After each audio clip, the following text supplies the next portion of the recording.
toda la clase para los chicos y obviamente ustedes también si lo quieren volver a ver. Y es nuestra última clase, nuestra última semana, perdón. Ya. Ay, yo dije, ¿a poco es la última? Dije, no manches. No, nuestra última semana. No, todavía nos queda el jueves. Entonces, pues ya se nos fue el tiempo y está, bueno, está muy bien todo lo que inicia. La verdad, qué rápido, ¿eh? Qué rápido. Sí, ya sé, y eso es que no abarcamos, les digo que esto es como para toda una carrera, una licenciatura. Entonces, bueno, vamos a ver estos 2 días las vanguardias europeas. Vamos a checar las siguientes temporalidades. Evidentemente no vamos a ver las vanguardias que vienen después de los años 40. Entonces, solamente esta primera mitad del siglo XX. Bueno, esta línea, ahora sí, ya más complejo que antes. Tenemos pocos años y muchos movimientos artísticos, ¿no? Podemos ver que más o menos, no sé si le entiendan, cómo están acomodados mis... Ok, mis nombrecitos, pero bueno, de aquí de 1905 a 1907 tenemos el fauvismo, de 1907 al 14 el cubismo, el expresionismo del 5 al 13 y así sucesivamente. ¿Se alcanza a entender esta parte? Sí. Perfecto. Ok, entonces, bueno, estamos en esta primera mitad del siglo. Es muy interesante ver cómo veníamos de finales del siglo XIX, donde ya estaba el impresionismo y el expresionismo. Y cómo... Ay, las dejé de ver, ¿por qué no las veo? I don't know. Yo sí te veo. Ahí está. Hola. Que no veo a nadie. Ok. Entonces, cuando inicia el siglo XX, va a estar determinado por muchos cambios sociales que obviamente se acarrean desde de estos movimientos de la revolución industrial.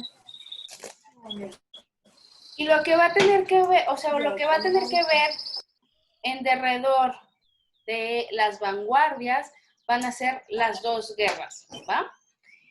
Se dice o se comenta que el hecho de que los artistas tuvieran este tipo de expresiones o este tipo de cambios era porque obviamente eran personas muy sensibles y de cierta manera el arte predecía el gran cambio o la llegada de la Primera Guerra Mundial.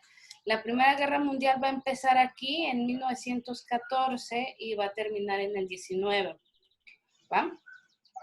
Y bueno, la Segunda Guerra Mundial que va a ser como la continuación de la primera, pero ajá, como que se terminó la primera, ¿no? Sí, realmente, así es. Prácticamente. Entonces, nomás tuvieron un periodo de pausa. Entonces, se dice que estos artistas realmente lo que estaban tratando de decir con su arte era que ya sentían en el ambiente este cambio de espíritu de la época, ¿no? Ya estamos por completo en la época contemporánea y vamos a ver ahorita los siguientes movimientos. Vamos a ver el día de hoy el fauvismo, el cubismo, el expresionismo alemán, el futurismo y el abstraccionismo. El abstraccionismo, si ustedes pueden ver, es el único que recorre de 1909 hasta, ya llegados casi, aquí llega hasta el 39, pero va a estar casi hasta el 45, ¿va? Sí. Entonces, es el que va a tener, digamos, como mayor permanencia y el que va a alcanzar a tocar todos los movimientos. Otra cosa importante es que muchos de los artistas van a moverse, o sea, por la poca temporalidad que tiene cada movimiento, lo más seguro es que se van a mover de uno a otro, ¿va? Van a estar como navegando. Otro aspecto importante de las vanguardias, además de lo poco que empiezan a durar, es que ya hay una ruptura por completo de la academia, ¿no? Si el impresionismo ya, y los posimpresionistas ya nos venían hablando de que iban a hacer su propio salón, ahora todos los artistas dicen vamos a tener nuestros propios fundamentos y con base en ello vamos a crear arte, ¿vale? Así es. Sí. Cada uno de los movimientos va a darnos algo o va a estarse pronunciando a favor de algo. En este caso, el fauvismo es un despliegue de color. Nosotros venimos del impresionismo, del postimpresionismo, donde se trabaja mucho con cuidado la luminosidad, si se acuerdan. Ahorita vamos a ver con los artistas fauvistas que ellos dicen, no, yo quiero colores sólidos y quiero mostrar como, pareciera bestial, aunque no lo es, pero quieren mostrar como toda esta cuestión, como el rigor del color. De hecho, de ahí nace el nombre, ¿no? Ajá, porque de la bestialidad. Sí, el crítico le dice que parecen fauces de bestias. Y de ahí sale les dicen que, de hecho, se les, así, ¿no? Se les llamaba las bestias o los salvajes también por lo mismo. Así es. El cubismo va a ser un desafío de dimensiones. Ya lo platicábamos más o menos la clase pasada de cómo volvieron estos artistas a buscar en sus raíces y en lo autóctono de cada lugar, ¿no? En todas las culturas más primitivas de toda Europa. El expresionismo va a ser lo mismo que el fauvismo, va a haber un despliegue de color, el futurismo va a haber un desafío del tiempo y el abstraccionismo va a ser la eliminación de los objetos, ¿no? Así es. En mi perspectiva, aunque el abstraccionismo me gusta mucho, eso después nos va a dar en la madre el resto de los siglos. Vamos a ver el resto de los siglos, el resto del siglo, ¿no? No, y hasta la fecha, pinche arte contemporáneo, yo hasta la fecha yo no lo entiendo. Entonces, a mí me da un algo. Entonces, bueno, vamos a ver 3 artistas por cada uno de estos movimientos. Veremos estos 3 del fauvismo, 3 del expresionismo alemán, los que yo considero que son como más representativos, aunque hay muchísimos más, 3 del cubismo, 3 del futurismo y 2 del abstraccionismo. Ok, me voy a pasar ahora a compartirles la pantalla de el internet. Ah, ok, acá estás. Necesito... A ver, espérenme. Renata, no fumes. No, no te creas. Tú me enseñaste caso. Está muy grueso el COVID ahorita, no fumes. Si yo pudiera ahorita lo haría, pero no puedo. Ok. Empecemos con los chicos del fauvismo. Como ustedes pueden ver, incluso se les inserta dentro del postimpresionismo, pero como la escuela fauvista, ¿no? Él es André Derain y va a ser uno de los impulsores justamente del fauvismo junto con los otros 2. Y lo que vamos a ver aquí ya es como... Miren.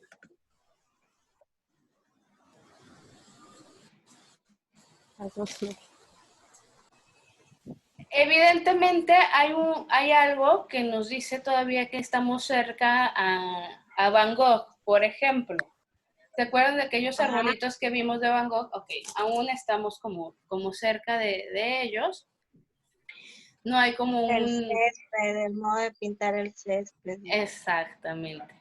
Los materiales. Pero la pincelada aquí, como la diferencia entre el fauvismo y el postimpresionismo de los otros chicos que ya tenían como esta firma personal, es que no les va a importar tanto la pincelada ni el juego de la luz, ¿no? Igual esto pudo haber sido pintado muy, muy temprano o muy, muy tarde. Lo importante aquí es cómo se muestra el color. Recuerda que si te mojas mucho te vas a tener que bañar, ¿Okay? Vamos a ver esta otra. Que aquí es, ya nos vemos más alejados al postimpresionismo, por ejemplo, de Van Gogh o de Munch. ¿Me explico? Y nos vemos quizás más cercanos a Gauguin, como lo veíamos la clase pasada, ¿no? Gauguin y su etapa en Tahití. Pero quiero ver si pero es por eso, ¿no? Por el Tahití, sí, tiene un aire ahí autóctono. ¿no? Sí, ¿cómo le llaman? Se me olvidó. Una influencia. Exacto. Lo Porque interesante aquí, ¿sí? pinta mucho el estilo tahitiano, pues las mujeres así, Sí, altas, morenitas. y la vida autóctona y aparte un poco esto Ajá. de las figuras que ya no están con tanta profundidad, más un 2D, etcétera, ¿no? Lo interesante aquí es que los chicos que comienzan las vanguardias tienen esta idea de que se tiene que plasmar lo que el artista ve, no a partir de lo académico, sino obviamente habrá otras que ya lo vemos la clase que viene, que sí tienen un filtro muy, muy teórico, que es pasar a través de los sueños, etcétera. No, aquí es como el artista puede ver la realidad, ¿no? O sea, los árboles azules pues no existen, pero si el artista lo percibe de esta manera, entonces es factible. Este es otro de sus retratos, justamente a su amigo Amatís, que va a ser uno de los chicos del movimiento.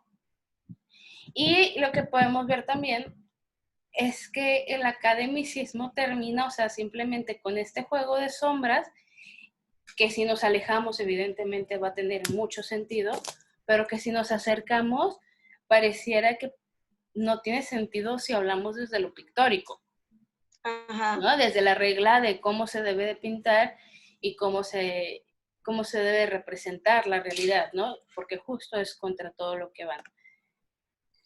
Contra todo, si lo acercas. Y ese ves- más, ¿no? Ese más. Y Ajá. entonces podemos ir viendo como una evolución, cómo pasamos como del primer cuadro a este, que ya hay como una gran diferencia de la bestialidad con la que se está pintando. Y bestialidad, pues porque así es el nombre, ¿no? Pero, o sea, con esta perspectiva muy, muy personal sobre la realidad. Oye, Sí, Cas, oye. perdón que te interrumpa. Comenté al principio de la clase, al inicio, que yo daba clases de pintura y me fui así más o menos por etapas, pues no muy profundas ni nada, pero les hacía yo una historia así como esta, diapositivas y pum, pum, pum, y ahora trabajen sobre esto, ¿no? Ajá. Entonces, cuando hicimos el fauvismo, les voy a poner ahí en el chat la foto, se me ocurrió a mí hacer, bueno, ahí la vas a ver, es como un animal que con las letras dice fauvismo, pero yo hice la pura estructura y les pedí a cada uno, después de la clase, después de las diapositivas, que fueran poniéndole cada quien lo que quisiera. Entonces, No manches, o sea, como un cadáver exquisito de pintura. Sí, entonces cada quien fue agregándole. Y te voy a mandar algunas fotos que tengo. Tuve un alumno que pinta muy tipo fauvismo. Casi todas sus pinturas en ese estilo. Te los voy a enseñar. Él se halló mucho con el fauvismo. Te voy a mandar. Bueno, a mí me pasaba, y esta es una pequeña anécdota, a mis chicos de diseño de modas los ponía a representar en atuendo cada una de las vanguardias, ¿no? Y justamente con el fauvismo, y voy a ver si tengo por ahí la foto, el chico hizo un vestido preciosísimo, pero curiosamente todo, o sea, todo lo que, donde terminaba la tela, no estaba cosido, estaba deshilachado, pero estaba trabajado el deshilachado, ¿no? Y además lo que buscó fue hacer como una especie de patchwork, de telas sobre telas, entonces terminó siendo un vestido preciosísimo que se veía, o sea, lo tenías que ver a mucha distancia para ver como la magnitud de los colores, y es bien lindo. Y una chica que trabajó el dadaísmo llegó con un maniquí gigante y con una llanta de bicicleta, ¿no? O sea, fue la cosa más cagada que me pasó. En el dadaísmo exactamente, con la llanta de bicicleta, así es. Ajá, y me decía, bueno, ¿no? Yo así, bueno, pues sí, pasaste, ¿no? Bueno, vamos a Henri Matisse, que es como de los más famosos. Ya vemos que pertenece al impresionismo, al postimpresionismo y obviamente al movimiento fauvista, que además, ojo, porque se crea en París. Recuerden que les decía que el foco va a ser París, que ahí van a ir a tratar de estudiar todos los artistas, incluso los mexicanos, los que van a crear luego la Escuela de Pintura Mexicana.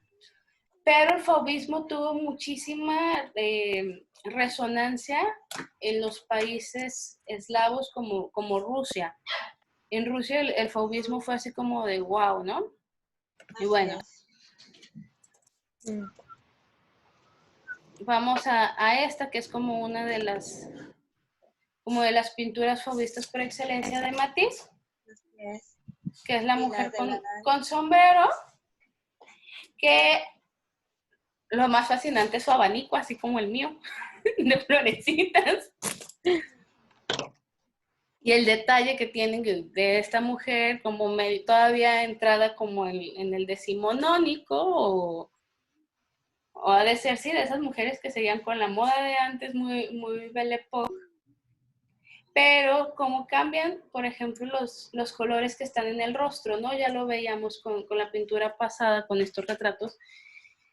Ya empieza a haber una disociación por completo de las realidades, ¿no? O sea, ya nos estamos permitiendo, o el artista se está permitiendo ser más libre de cómo hay bueno, en humanidades lo decimos de una manera, ya hay mundos posibles a la hora de, si ya una pintura muy clásica es un mundo posible, ok, las vanguardias permiten ver mundos posibles todavía más extraordinarios y crearlos de otras maneras, ¿no? Verlos con otro tipo de perspectivas, verlos con otro tipo de colores y con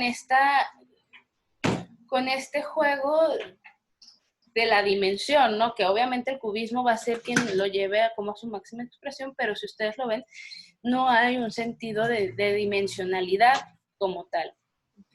En este, por ejemplo, podemos pensar en los carteles de Toulouse-Lautrec, ¿no? O sea que ya también se perdía ahí un poquito el asunto de la figura y la dimensión, pero acá ya lo vemos por completo con los fauvistas, ¿no? Y sobre todo el color, que va a ser lo que quieran que notemos.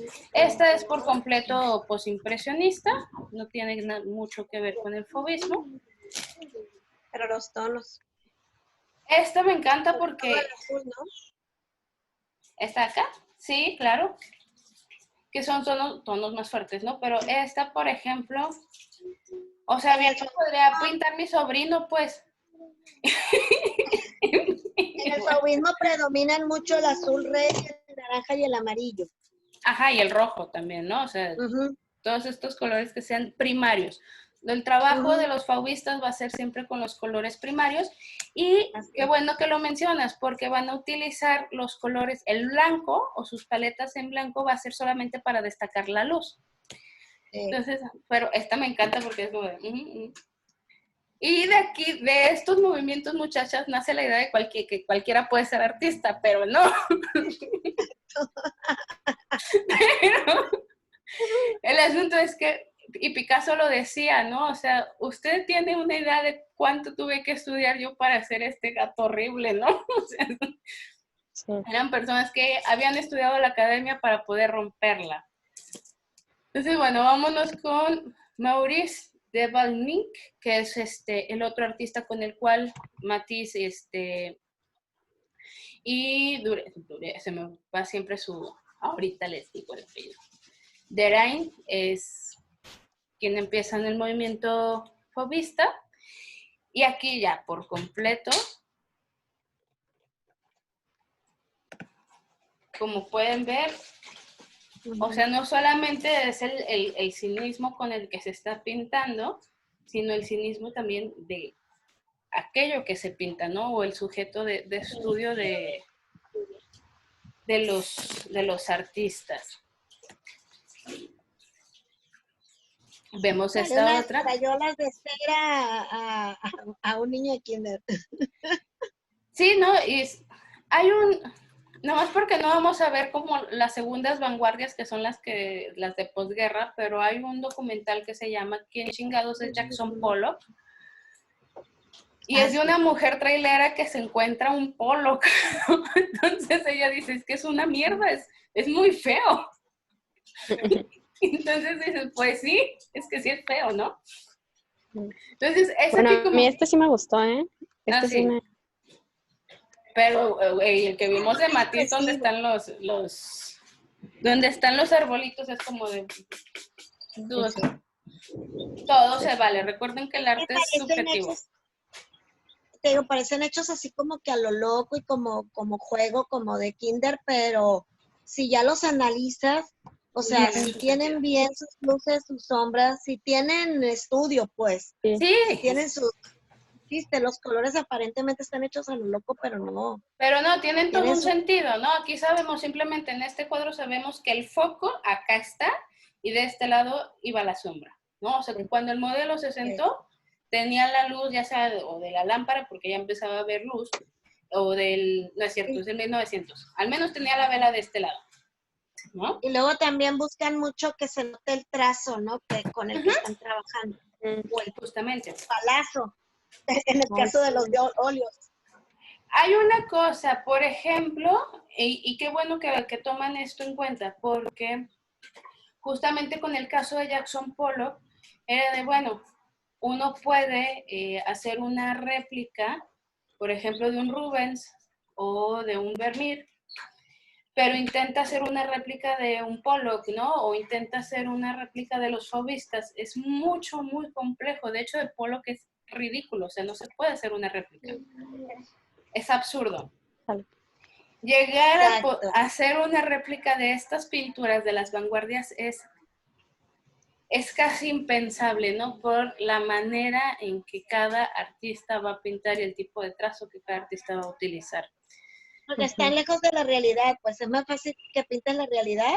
Exacto. A que pinte, porque es justamente, ¿no? Es esta asociación del cerebro con literal, ¿no? El lienzo y lo que va a plasmar y decir, ah, sí, yo estoy viendo estos árboles rojos, ¿no? Yo así los veo, así los percibo, porque es una cuestión muy de una esencia en la pintura. Y aparte, recuerden que también cada artista va a agarrar su propio sello, ¿no? Es muy, muy... algunos iban a decir, ah, estos se podrían confundir, pero generalmente cada artista de la vanguardia va a tener su propio sello y va a ser muy icónico, ¿no? A la hora de verlo, por ejemplo, aquí está como el... Este me fascina a mí. Sí. La ranita, a mí me gusta la ranita. No, el de los veleros, el anterior. El anterior es el anterior. A mí me sigue pareciendo un poco... Yo no soy tan fan. A mí A ver, platícanos, ¿por qué te agrada? Me agrada porque lo que siento al verlo, por eso. Okay. O sea, siento que está muy expresivo. Sí está dentro del, como las vanguardias del fauvismo. Sí, claro, pero si te fijas, no está tan molesta retina, pues. Como o sea, este de acá. Este sí está molesta retina. Exacto. O sea, equilibrio. No, aquí es chica retina. No, y aparte es un paisaje justamente como muy nórdico, ¿no? O sea, pues lago, muy pacifista, no sé. ¿No? Ajá. Muy sí, pacifista, más bien. Porque el nórdico tú lo ves y es como más tristón. Ay, a mí me parece tan feliz todo lo nórdico. Bueno, a mí me da esa impresión. Se me figura así muy, viva la vida, life is life. En el velero.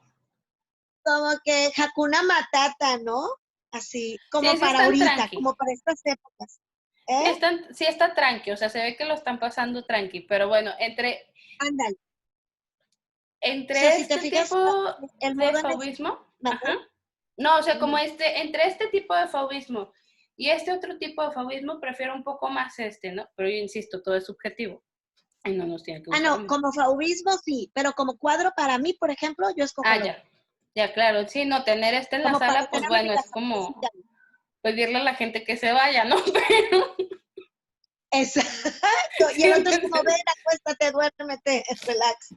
sí, claro. Y es un poco también como esta idea del fauvismo, ¿no? O sea, poder Oye, producir a través de los colores ciertas emociones y ciertos sentimientos exacto. y que te mueva. Oye, el Es de por los completo letreros esa idea. está como para ponerlo en un consultorio psiquiátrico, ¿no? Digo, de psicólogos. Sí, sí, Relax. sí, claro. Más tranquilidad. Ok. Ahora nos vamos, chicas, vamos a ver el expresionismo alemán. Sí, siguen viendo aquí, ¿verdad? La pantalla. Sí. Sí. Ok, Emil Nolde es parte de los expresionistas. Vamos a ver que estamos también como muy cerca al fauvismo, pero también hay como cierto diálogo con algunas obras de Munch. Ahí, espérenme, llegó un mensaje. Okay. Y ahí hay como ciertas interconexiones. ¿Por qué? Porque recuerden que no nos podemos olvidar por completo de que todos estos artistas van a estar dialogando y todos ellos van a tener como de cierta manera influencias mutuas, ¿va? Claro. Pero bueno, este es el expresionismo alemán. Se le llama así porque, bueno, nace en Alemania, porque va a tener como esta característica nuevamente de trabajar con el color, como lo hicieron los fauvistas, pero muy a su estilo, ¿no? Y ahorita vamos a ver cómo hay una diferencia entre los paisajes parisinos de los fauvistas y el paisaje alemán, ¿no? O las... Tiene cierta tendencia a Van Gogh, ¿no? Ajá, hay como más esta tendencia a Van Gogh. De hecho, a ver, déjame ver si puedo hacerle...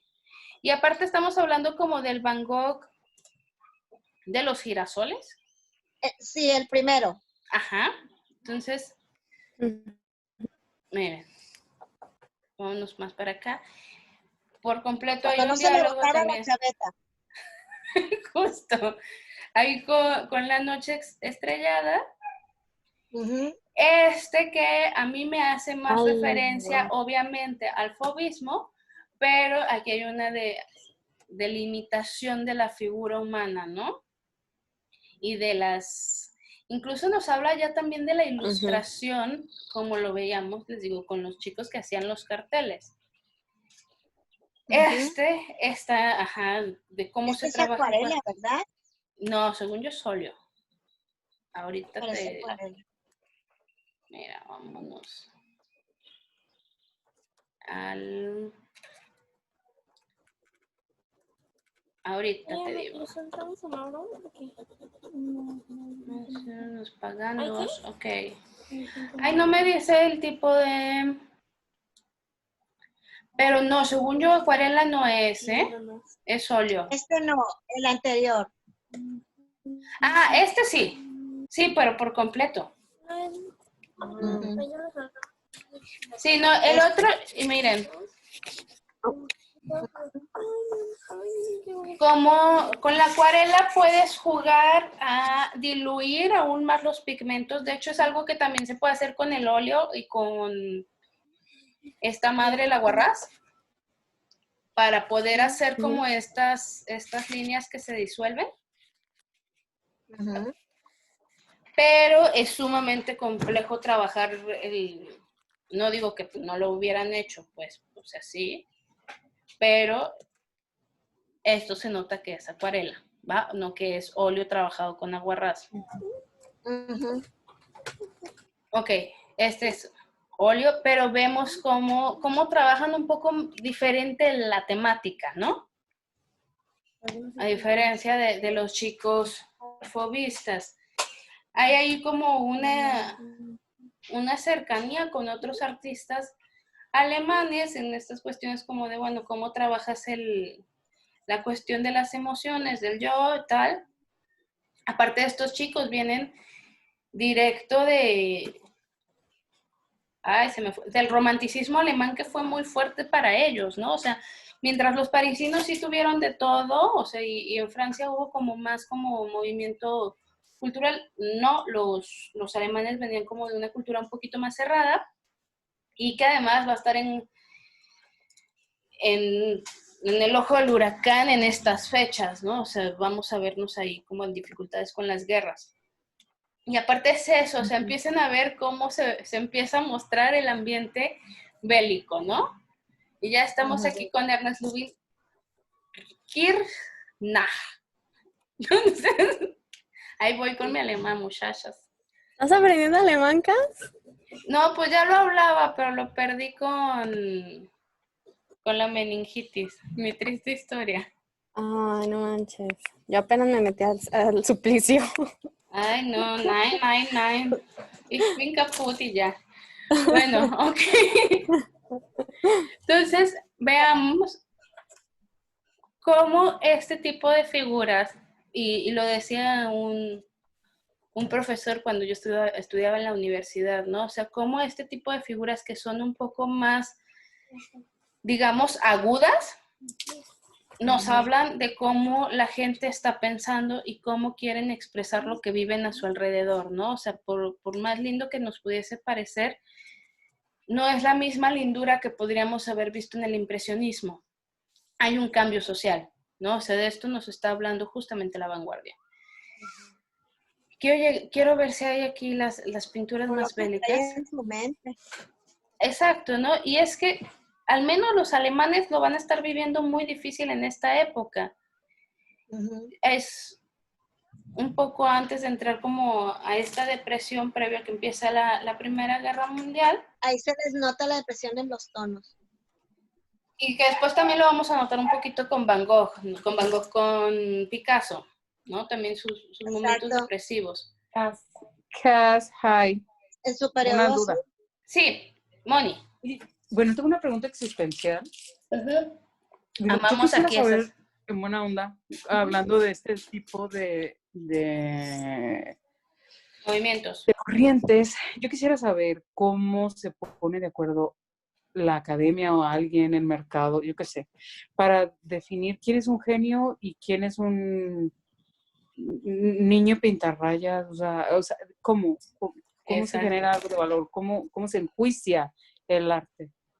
Esa es una pregunta maravillosa, te amo. Ok.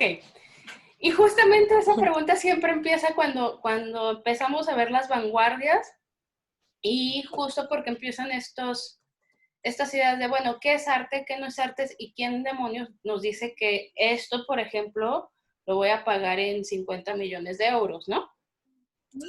Ajá. Y el asunto un poco es que justamente, al menos con ellos, cuando se sucedía esta primera parte del siglo XX, entre ellos creaban sus propios grupos, ¿no? El asunto es que la mayoría ya venían estudiados del arte academicista. La mayoría de ellos estudiaron a finales del siglo XIX y estuvieron dentro de, o presenciaron el momento en el que los salones decían, esto es horrible y vamos a hacer el salón de aquellos de los losers, ¿no? Entonces hay como esta idea de enfrentarse a ellos y decir, no, ya no. Y entonces pintar un poco como lo que ellos quieren y presentar esta onda que va a seguir siendo repudiada obviamente por la academia, pero va a ser reafirmada a través de ciertos tratados que ellos van a hacer. De hecho, igual se los puedo buscar y se los puedo ir pasando. Los más importantes son el Tratado Futurista y el Tratado Dadaísta. De decir, estos van a ser como los fundamentos con los que vamos a pintar, ¿no? O sea, no tener, trabajar con tales colores, no tener este tipo